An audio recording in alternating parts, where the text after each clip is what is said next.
Nous allons parler dans ce tutoriel des murs courbes dans Archicad. Commençons tout d'abord sur cet étage.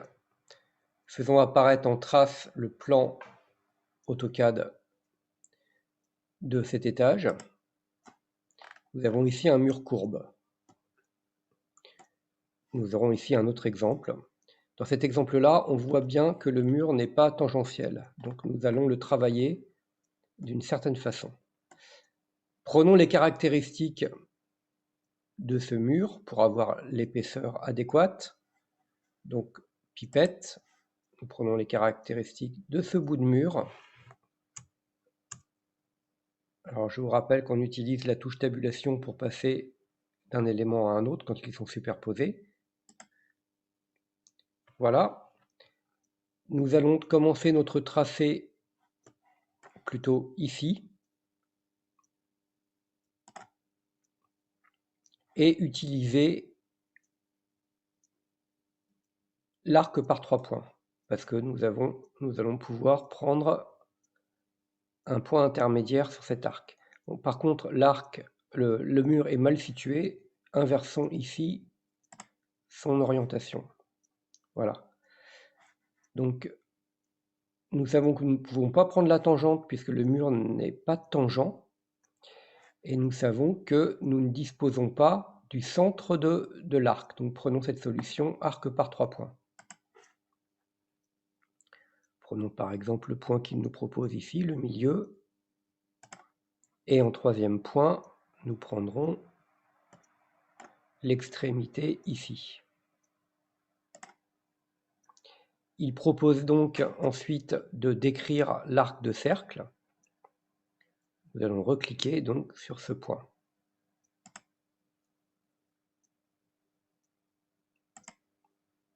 Une troisième fois pour valider. Voilà, c'est pas tout à fait, ça correspond pas tout à fait à ce qu'on souhaitait, mais l'idée est là. Donc si nous passons en 3D,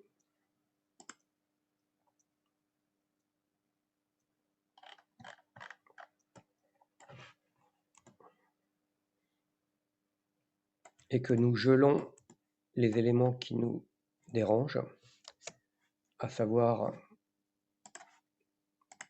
la dalle, nous voyons notre mur courbe ici.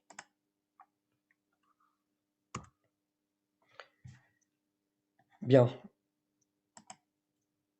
Autre méthode, toujours sur ce premier étage, pour utiliser dans cette partie du modèle des murs, cette fois-ci, tangents. Donc, je vous montre de quoi nous partons. Nous partons directement ici de ce mur-là.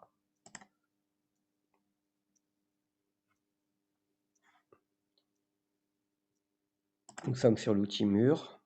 Nous allons démarrer ici sur une section rectiligne, ce qui est le cas, jusque-là, puis passer par un mur courbe tangent, arc avec tangente définie. Donc nous lui montrons la tangence, donc dans la direction ici verticale, parallèle au mur précédent, et ici nous tournons afin de rejoindre ce point-là. Nous allons repasser en mode rectiligne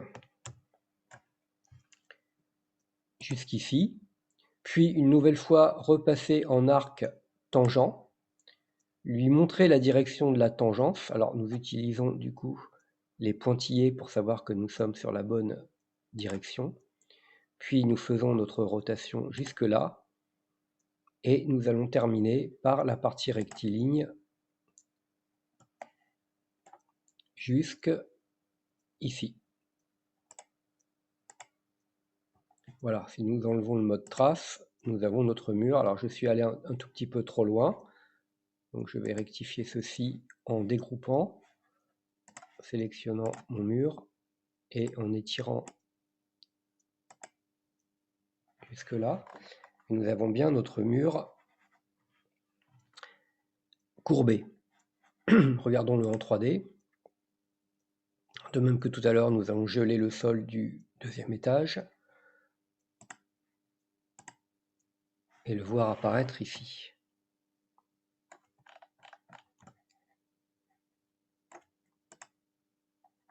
Alors la partie ici est rectiligne et les parties courbées sont sur les côtés.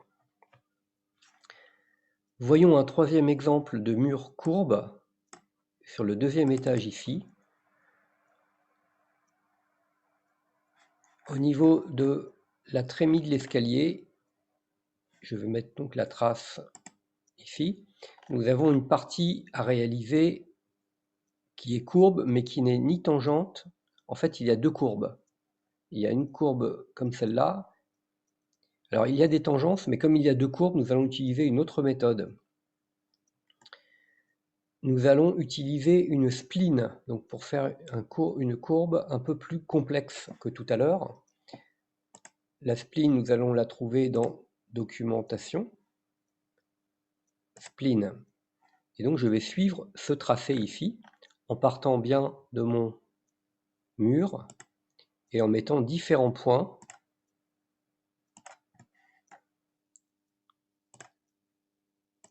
en suivant le mieux possible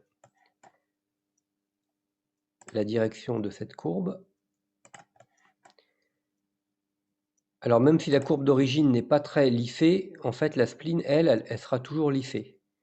Donc nous allons terminer directement sur ce point. Voilà, on clique une deuxième fois pour valider. Si j'enlève le mode trace, nous obtenons bien quelque chose comme ceci. Alors, elle n'est pas tout à fait bien lissée, mais nous pouvons déplacer certains points pour essayer de rendre la courbe un peu plus harmonieuse.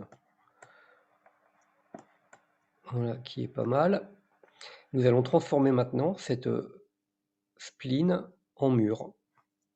Tout d'abord, pour nous assurer d'avoir la bonne largeur de mur, prenons l'outil pipette pour cliquer sur ce mur. Ensuite, nous allons nous constater que nous sommes sur l'outil mur. Nous allons utiliser la baguette magique, c'est-à-dire que je vais appuyer sur la barre d'espace et garder mon doigt appuyé et cliquer sur cette spline. Voilà, le mur a été réalisé. Si je le regarde en 3D, alors rallumons peut-être le sol de tout à l'heure. Le mur courbe a été réalisé ici.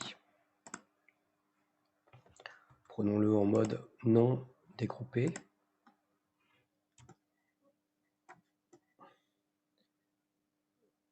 Voilà ce que nous avons pu réaliser à l'aide de l'outil spline.